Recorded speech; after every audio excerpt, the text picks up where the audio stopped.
Good morning, students.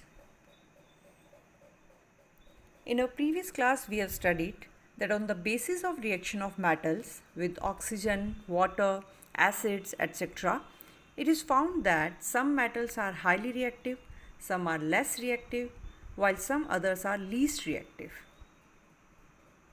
Thus, metals can be arranged on the basis of their relative reactivity, and that arrangement is called reactivity series of metal. Actually, the arrangement of metals in a vertical column in order of their decreasing reactivity downwards is called the reactivity series of metal. The relative reactivity of metal is found on the basis of displacement reaction. Actually, the basic principle of these reaction is that a more reactive metal can displace a less reactive metal from the solution of its salt. The student, the most reactive metal, that is potassium, is placed at the top of series, whereas the least reactive metal, gold, is placed at the bottom. So as gold and platinum are least reactive, hence they are found in nature in the free state. Here when we read this reactivity series, one thing we should know that hydrogen, which is not a metal, is included in the series, and that is because like metal, hydrogen can also lose electron to form positive ion. So because of this property of hydrogen, it is placed in the reactivity series of metal. Now student, look at this picture. Here I am sending a method to learn reactivity series. You can use it to learn the reactivity series.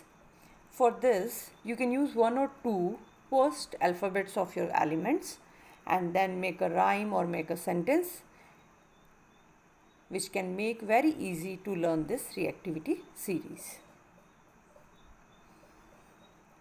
Now student, as I told you that the basic principle of these reaction or these reactivity series is that a more reactive metal can displace a less reactive metal from the solution of its salt.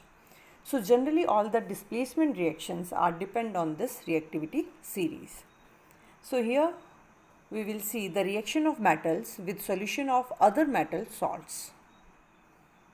For example, we have this equation in which magnesium is reacting with zinc nitrate. So before writing the products, we should know that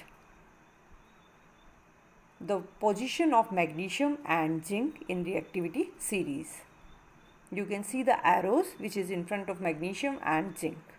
Since magnesium is higher in the series, magnesium will replace the zinc and the reaction will occur. So before making any equation, we need to look at the reactivity series and compare the position of the metals. If the lonely metal is higher in the series, it can replace the bonded metal. If it is lower in the series, no reaction can take place. Here we have few more examples of displacement reaction. As we know that a more reactive metal displaces a less reactive metal from its salt solution.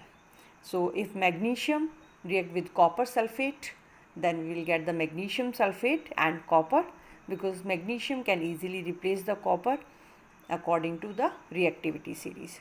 Zinc can also replace the copper because zinc's position in reactivity is on the higher and the copper is lower. And iron can also replace the copper from the copper sulfate because iron is placed in the upper side of the reactivity series than copper.